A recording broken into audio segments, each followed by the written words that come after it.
Okay, it looks like I'm in luck here.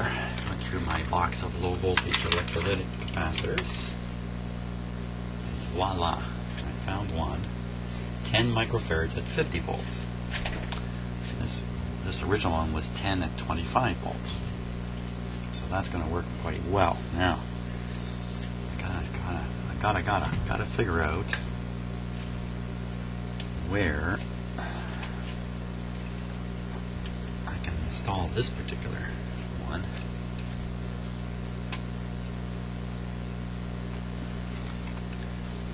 There you go. This one's not going to be quite as demanding because there's no weight to it. So in fact it can kind of be floating in there a little bit, just held by its own leads. That's no problem at all.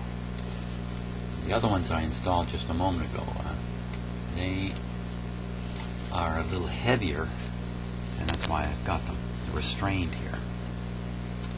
So now, where can I put the negative?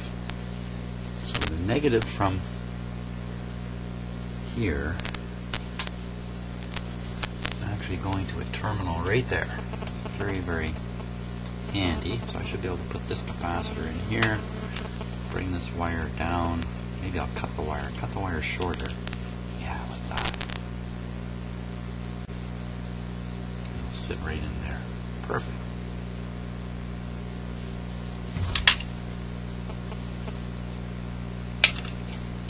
Hope that's right. They say measure twice, cut once.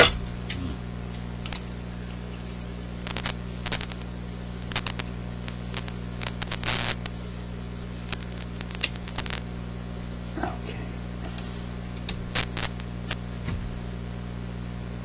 Getting a little excited about this because in a few moments we're going to be trying this radio out. We're going to find out if it's working still after I've done all this work. Or did I mess it up? Now, let's be absolutely sure. Connecting that capacitor back to a proper point. Let's use my voltmeter here.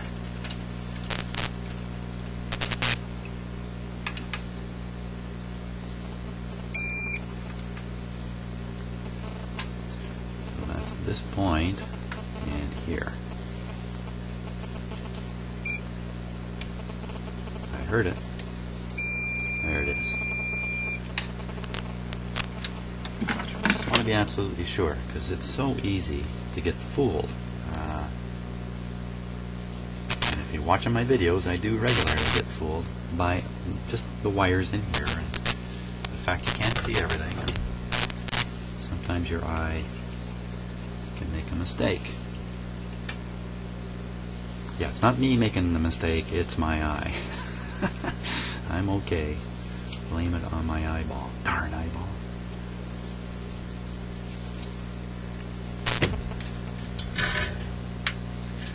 Oh, I'm going to open up my new pack of solder here. Starting on the next half pound of solder. It'll probably last me a year. Something like that.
checking to make sure I'm putting the negative on the negative.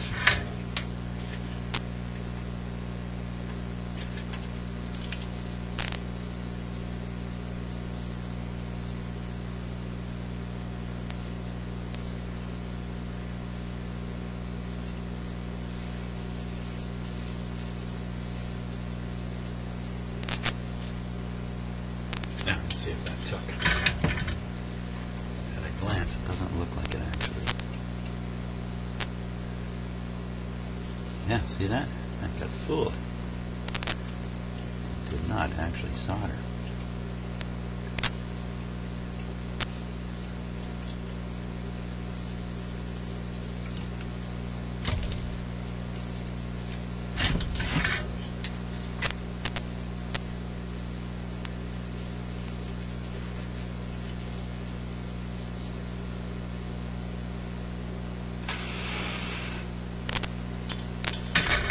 When I'm soldering something that's close to the component like that, you'll notice I blow on it. And I blow very briskly just for a moment. And it's just to knock down the high temperature a little bit. Goodness knows if it's really effective, I have no idea, but there we go. Very good. Okay, now let's just adjust those a little bit and put this one like this. Oh, I think we're ready to start this guy up. Double check everything. Red, yellow, black in the middle, green, 10, grounded, capacitors in.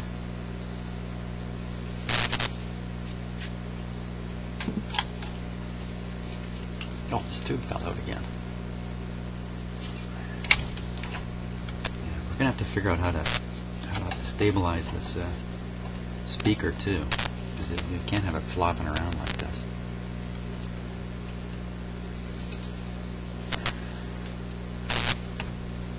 Oh, this is a different tube that fell out.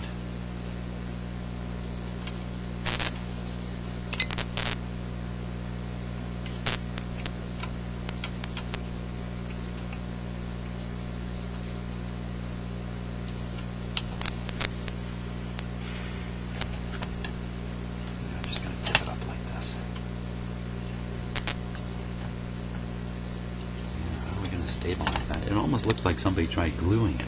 I can't imagine glue is going to work there. Maybe there's some of these newer super rugged glues might do it. Okay, volume down. Switch is as if the lid is up. So the switch is on. Switch is on. Hey, there's tears in this speaker. See that? Yeah, we gotta fix that. These little tears cause a serious problem with the sound of the speaker. And as the cone moves back and forth, the tear will open a bit and allow air through it. There's a weak spot there. And it makes kind of a... I can't imitate it. You can imagine what kind of noise that might make. Even a small hole like that, it's not very good. Interferes with the baffling of the air also. The air that the speaker's trying to push. As it's trying to push the air out, instead the air stays still and just leaks back and forth through the hole. Now that's just one little hole, but when the speakers get really bad, their tonal quality disappears too. So I think we're all set. Plug is in. Now we're going to do this, of course, on. That's the sound of me loosening one of the two restriction light bulbs. So we're on maximum restriction. Maybe take a longer view of this. So what we're hoping to see here, just up a little bit, just see those light bulbs. Here, just push this back. When I was experimenting with different video rates on these cameras yesterday. I spent a long time experimenting with my video setup. I discovered that when you change the resolution setting on at least this Logitech camera you're looking through right now, what it does in response is it only utilizes a part of the image, a smaller part of the large image. And in effect, what you see on the screen is the camera appears to be zoomed in further. So that's how these cameras have tricks. The engineers are clever, and they've come up with ways to achieve lots of flexibility, for instance, in screen resolutions, but in fact, it's not what you might think. You're not actually changing the camera itself. The camera itself is always doing the same thing. You're just seeing different amounts of the image that it's producing. So, well, anyway, that's the story I have in my head at this point. Yes. And they're not going to come out and tell you these tricks right out. They're going to make a claim. They won't tell you how they're achieving it. Okay. We're all set. Ready for the power. So this light should come on briefly and glow, tone down, and then come back as the tubes begin to conduct. And the pilot light here should come on. Depending upon how it's in the circuit, it should be doing almost the same thing. Come on bright, go dull, and then slowly come brighter again. So those are the indications that the radio is warming up properly. If I hit the switch and the light comes on bright, bright, bright, then that tells me I've got a short circuit inside the radio. I've done something dumb, probably. And I better turn it off right away. So my eyes are on that light bulb. Set. All set. All set. Here we go. Perfect. Come on bright, dull down. Perfect. Now, it's very dull. Radio should be warming up. Remember, this thing hummed like a son of a gun when I first tested it. Okay, the light has gone completely out. The radio's drawing or running on 110 volts. It's going down now, so oh, here it comes.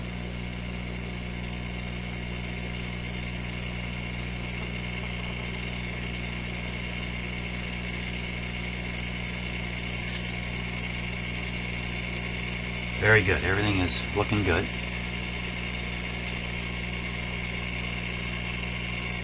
Well, let's tune it and see what we get here.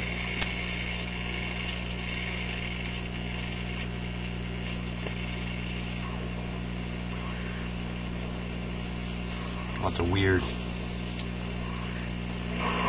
Uh-oh. Uh-oh. Something wrong here. What was that? Oh, that was kind of strange. It was as if the volume wasn't affected by the volume control. And then all of a sudden it was. Maybe that was dirt in the volume control. Uh-oh. Something not right here. Because the volume's turned down and it's making noise. What's going on there?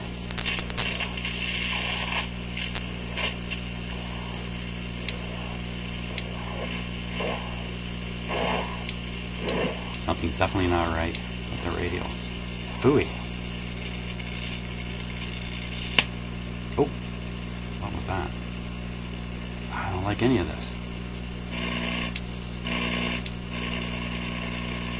What?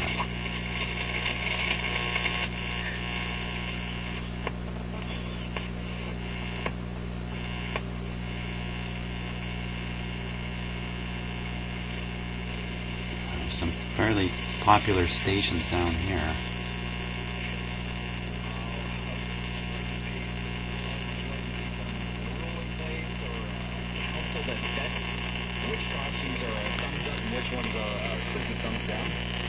Hold on a sec.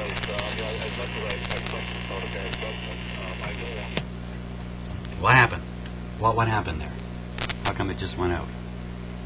Uh-oh. I quickly check my light bulb. Current drain's the same. Everything's the same. What happened? What just happened? Somebody tell me what just happened. I don't like that very much.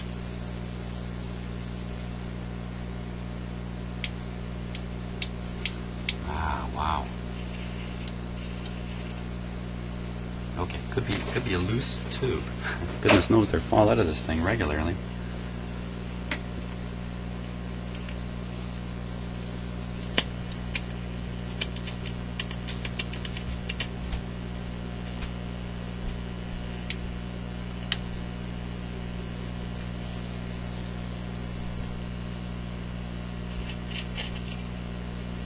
Hot stuff.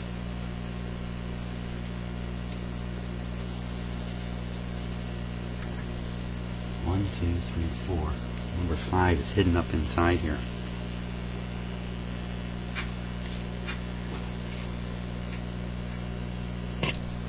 Oh, that's going to be it. That's got to be it. Hold on. Power off for a sec.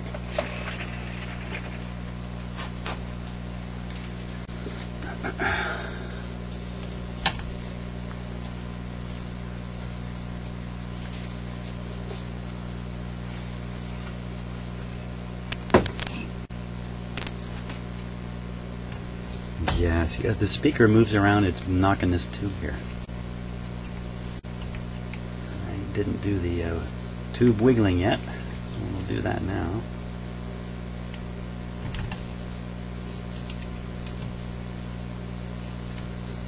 I like to tickle the tubes first. It makes them feel better. There we are. Okay, let's put the power back on and see if that got rid of the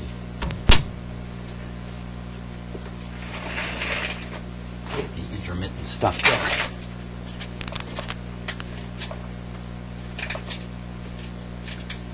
Well, it's warming up. What is with this antenna?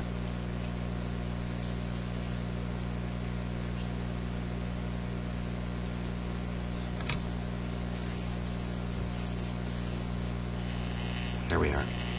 Okay, behavior's gone normal. I think it was just the tube was a little loose in the socket there.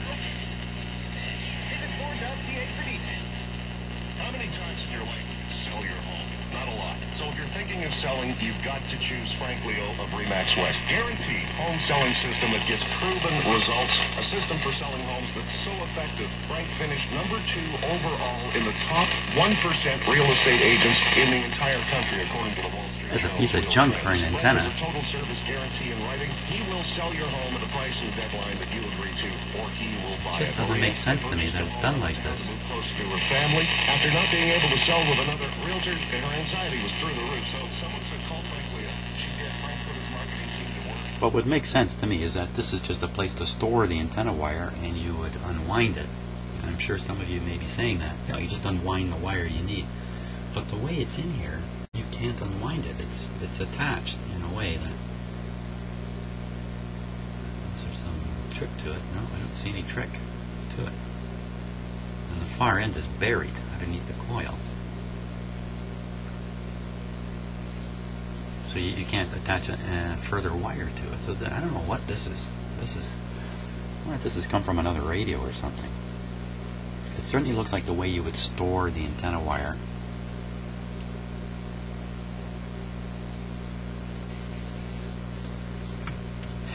Unless, you know, it's a music box radio and they really didn't want any electronic complications with it.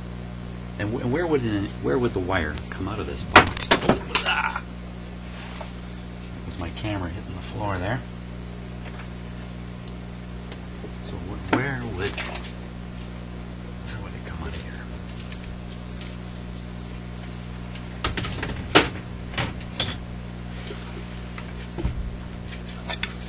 Well, it'd come out the bottom, that's for sure. Yeah, it come out the bottom through the grill.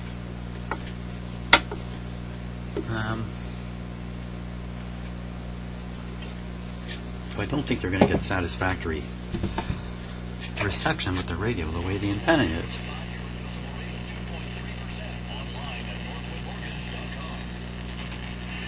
Yeah.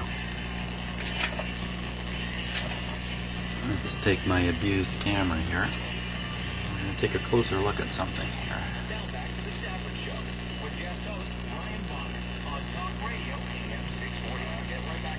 So the top of that IF can is painted, and the paint is still locked in. And this one over here, let's get a closer look here. Hang on one second. Hang on.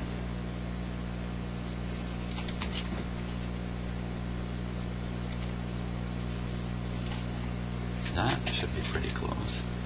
Look at this one again. Yeah, this has never ever been adjusted. And the other one?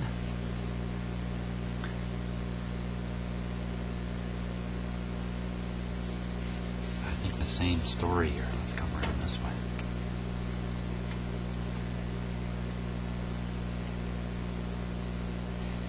Yeah, I'd say these have never been adjusted. So, the question is, why would I adjust them now? Since I believe the radio is working pretty good, to be honest with you.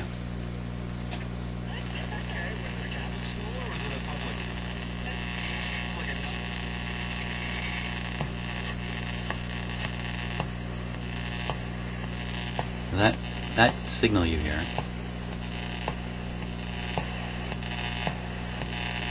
I tracked that down to my office computer. It's on the other side of my house.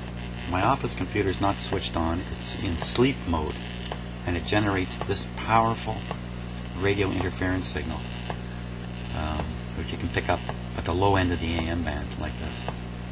Isn't that something? That's coming from my computer. So far away. And this is a blastingly strong signal. It's setting down the AVC in the radio. You can hear the staticky sound disappears. And that's the radio's sensitivity jumping up and down, because the AVC is reacting from the strong pulsing signal from my computer. What I concluded after doing a lot of hunting around my house, and I made some videos some time ago, is that I'm going to have to accept that the house is full of interference. Everybody's house is these days. And that I'm going to have to learn to utilize those signals as a helpful aid in troubleshooting radios in my shop. So rather than fight with them, I'm going to turn them into my friends. That's my thinking anyway. Well, I think the next step on this radio is to fix that speaker so it's solid, so it doesn't rattle around and it won't get damaged. I got to repair the tear here a little bit. And once I've done that, put it back in the cabinet. She's done. There we go. Fantastic.